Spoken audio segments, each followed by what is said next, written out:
Hello amigos, come on stars, welcome back to the channel. Today we're going to be talking about Mexico's October World Cup qualifying roster that they've just announced. They actually announced it about 12 hours ago, but I've had work and stuff, so we're going to talk about it now. So, going straight into it, starting from the attackers this time.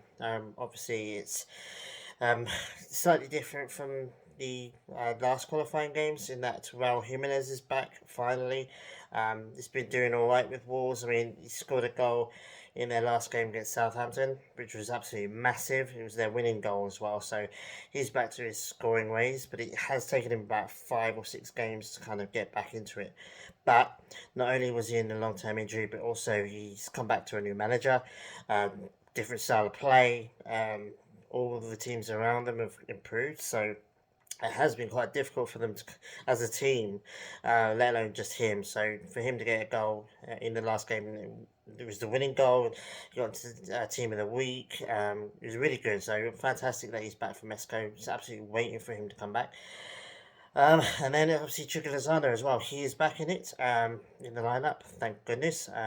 Obviously he's been back playing for Napoli for a while now, and um, yeah, scoring goals for them as well. So you naturally assume that he was going to come back in for these October games.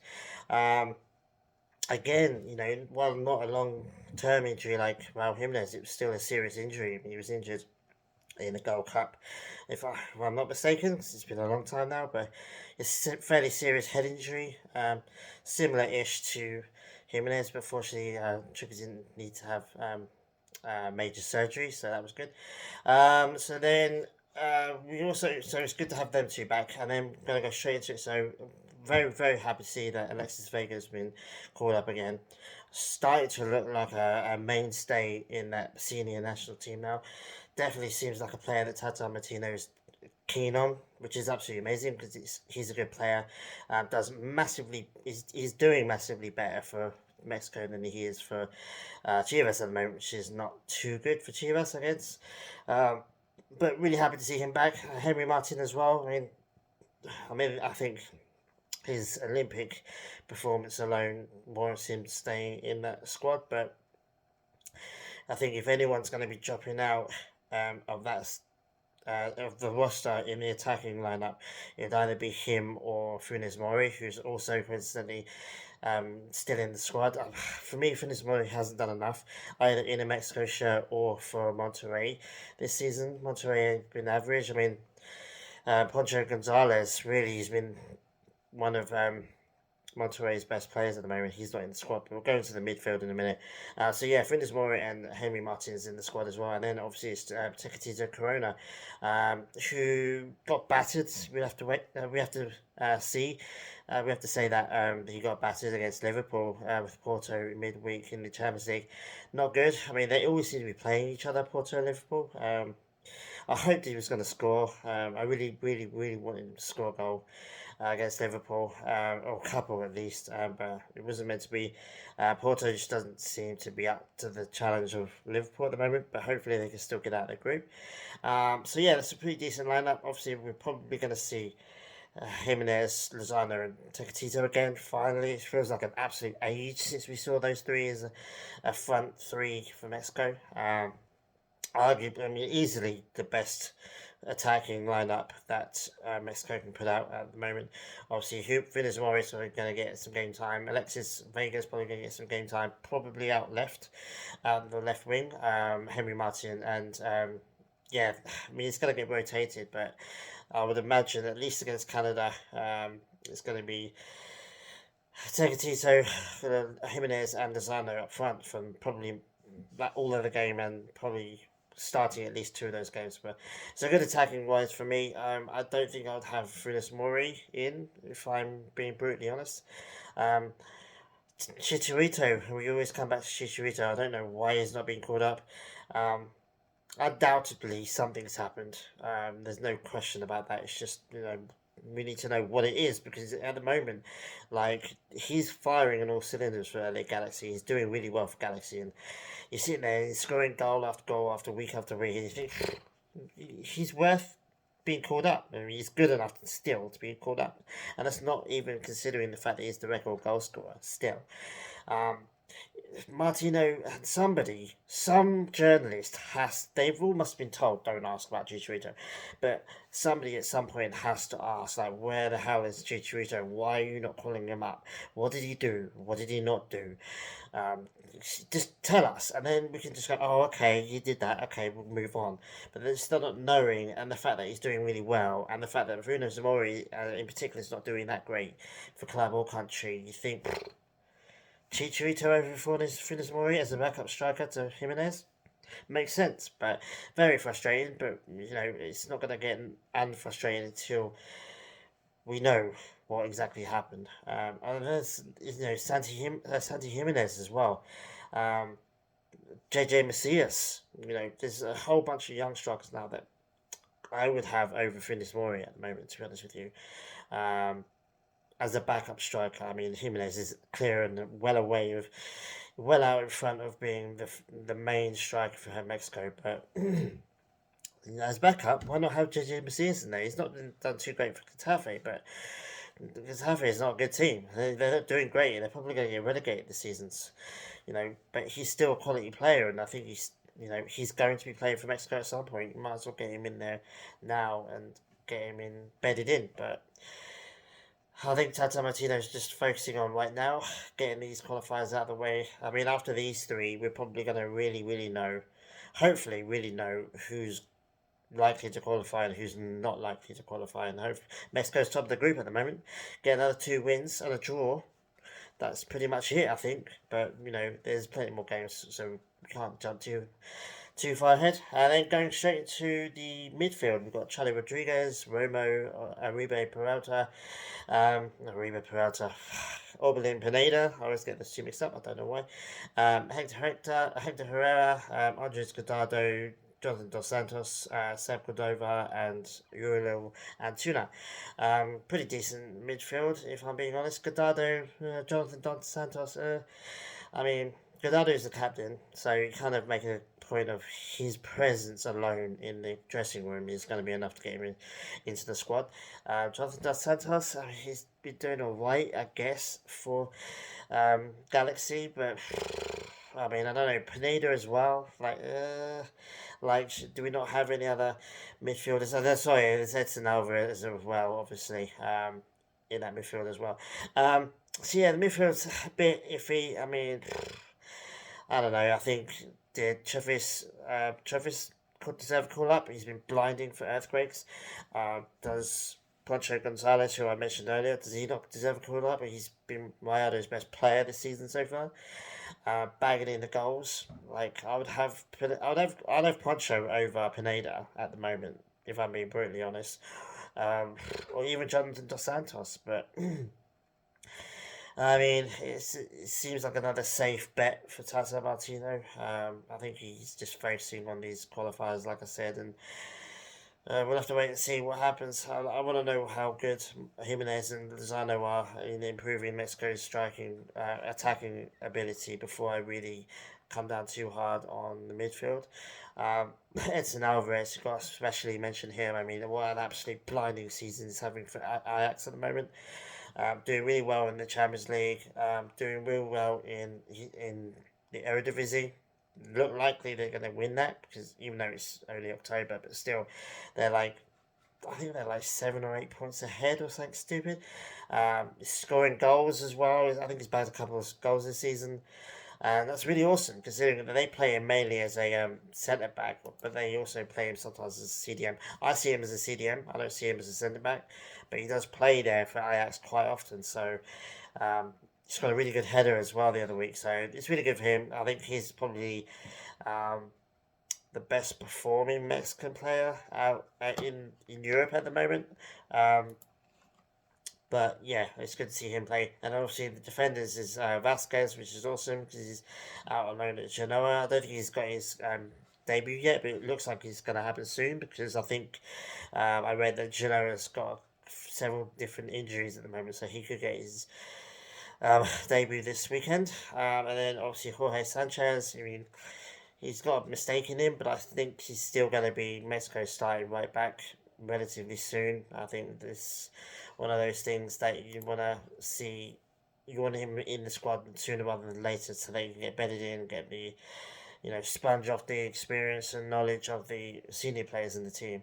And then obviously Rodriguez, Luis Rodriguez, or Chaco Rodriguez, Hector Moreno, Cesar Montes, um,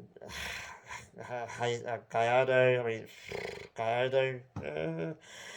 Dominguez and Araujo as defenders. I mean, Gallardo, I would have Arteaga over him. Again, another one of those weird ones where Tata's just not calling him up for some strange reason. I'm assuming it's because he backed out of the Olympics, but mate, the Olympics was like 4 months ago. Like, it's time to move on. Um, Arteaga's absolute quality. He's doing really well for Genk as well, over there in Belgium. So he's got to be Mexico's left back, and he's quality, and I think he's better than Gallardo already. And I'd absolutely love to have Arteaga in. Um, Again, it's just something that no one's asking Tata Martino. Hey, where's Arteaga? I almost swore then because it's so frustrating. Because it's like, just ask him, just tell us, just let us know what's going on, so that we can stop wondering why the hell these players are being called up and these players aren't. Very frustrating. The goalkeepers is no different. Talavera, Orozco, Ochoa, and Kota. Really? I mean, the average age of those goalkeepers is what, 37? Like, really? I mean, Ochoa, yeah, he's got his starting spot nailed down still, and probably will do for the next 3 years, maybe 4 years. And then backup. I personally like Orozco. Um, and I'd have him as backup if we had a younger goalkeeper as the third goalkeeper. I don't know quite why we've got four goalkeepers either. I think three goalkeepers for 3 games is enough. I don't know why we have four. I think it's a waste of space, to be honest with you. I'd rather have an extra midfielder or an extra defender. If they don't have any more strikers or attackers, I'd have an extra any outfield player. I'd have an extra of, instead of having four goalkeepers. I don't know why. Talavera did alright. When the child was in the Olympics. He seems to be like the number two, which is fair enough, but like, why not Acevedo? Like, another one. It's like, dude, just put him in the roster. He doesn't have to play. He doesn't have to start, but put him in there because he needs to be sponging off and feeding off the experience of Ochoa. Ochoa can tell him things that Tata Martino can't, or the goalkeepers, coaches, or whatever can't. He can explain, look, when this happens, when the crowd gets on your case, you do this. When you're having reflecting the goal, you need to do this, and you need to calm down by doing this, and you need to control your box by doing this. Blah blah blah. He's not. And even Gerardo, I mean, Gerardo is kind of fallen off a bit form wise, but I'd have him in there as well. I mean, I just want to see Acevedo in there, to be honest with you. And David Ochoa, that kid from Philadelphia, I think it was, um, just include him. Like, I don't understand why we've got A, four goalkeepers, and B, why they're all like 35 plus. It just doesn't make sense. And Kota as well. I think Kota's probably the one that I'd probably drop and just have the three others. If there was just the three others, I wouldn't mind so much. But it's like Tata's gone, okay, I don't know anymore. I don't want to take any more attackers or midfielders or defenders. So I'll just chuck it in a goalkeeper just to be fair. I mean, you can't even play. You can't even play three goalkeepers in 2 games. In 3 games. So even if we rotate completely, one goalkeeper's still not going to play at all. I mean, sure, there's injuries and stuff, and God forbid more than two goalkeepers get injured in the next 3 games. But even still, man, that's just very weird. Very weird. I mean, you could summing up. I think if you're looking at it as a whole, you kind of understand it. It's more or less the same as the last qualifiers. The only real difference is that we've got Chucky and Jimenez back, who missed out last time because of injury. I mean, that's pretty much all the all the difference. I mean, I don't know. For me, there's not enough younger players in there. There's too many older players in there, and there's too many players that are not doing really well. For me to take out, I'll take out Funes Mori, um, Orbelin Pineda, uh, probably take Jonathan Dos Santos out and leave Godado in, purely because Godado's a captain. He's got leadership skills. leadership presence. So take up Justin Dos Santos. I don't know. Probably take up one of the probably both Rodriguez's. Gallardo, Dominguez I'll probably keep. Um, but it's not my roster. I mean, I think the roster is good enough to stay top of the table. I mean, this is pretty much a roster that you know blitzed last qualifying round, and we're even stronger now because we've got Jimenez and Chicky back, who presumably will play a lot of games, a lot of times in these games. So they're even stronger now than they were back in what was it, early September? I can't even remember now. So you can see why Tata's gone with it, but there are decisions in there that are just outright confusing. And need explaining. They need he needs to come out. Somebody needs to ask him on camera, for the record, why are you not playing Chicharito? Why are you not playing Artiega? Why is Acevedo not getting called up? Why is Santi Jimenez not getting called up? You know, um, it's just baffling to me. But it is what it is. I mean, most of the maybe Jimenez is playing for the under 20s, under 19s. I haven't checked those rosters yet, but it's just baffling. I don't know. I mean, there's even I think there's a couple of Maleros at the end of October as well. So meaningless friendlies. So maybe he'll rotate with that. But it's like, what's the point? Like, it is what it is. But overall, I'm 70% okay with it. I'm really buzzing to see Jimenez and Chucky Lozano and Tecatito playing again in the front three, like I said earlier. Buzzing about Vega being in there, buzzing about Alvarez being in there, buzzing about Vasquez being in there. Hector Herrera's doing alright. Cadado's, given. Cordova as well, he's doing alright. Quite happy to see him in there. Antuna as well. I mean, Antuna hasn't really done much like Vega with Chivas this season. They both did pretty well in the Olympics, but both haven't turned up for Chivas really. They both need to start scoring for Chivas again. But Antuna is one of those players that's rapid as I was about to swear then. Rapid as, and he can come off the bench and absolutely tear a tired defence up. He just needs to work on his own product a bit more. He's a bit like Sterling, really. Rapid, can dribble past any player, but then gets to where he gets basically cut off, or he gets tackled, or he runs into a wall, or he can't pass it to anyone, or he has a shot that goes wide, that kind of thing. Had no end product at the moment. But there are players in there that I wouldn't have. I'll take out Kota as well. I'll probably take out Kota and either Orozco or Talavera. I'll have two goalkeepers. Really, I mean that's all you need. Really, for 3 games. I mean, rotate them. But it is what it is. Anyway, let me know what you think of the team. Who do you want to see in? Who do you want to see out? Who have I missed out that hasn't been called up that should be called up? I know I've probably missed a couple. For me, I was thinking of Poncho Gonzalez and Chofis Lopez. And Chicharito as well. I think I'd have all of them. Pulido might even be a good shout. He's constantly scoring over there in the MLS. So, maybe there's a whole load more that I don't know. But anyway, we'll have to wait and see how these games go. Obviously, I'll be able to watch all 3 games now because my work schedule is kind of slotted quite nicely in. So, yeah, can't wait for that. Can't wait for them. Hopefully, they get a couple of wins and a draw. That's what I think. But we'll have to wait and see. Anyway, guys, thanks for watching. Let me know in the comments what you think of the team again. Let me know what you think the results are going to be for all the games. We'll have a conversation in the comments. So, yeah, take it easy, guys, and I'll see you guys next time. Adios.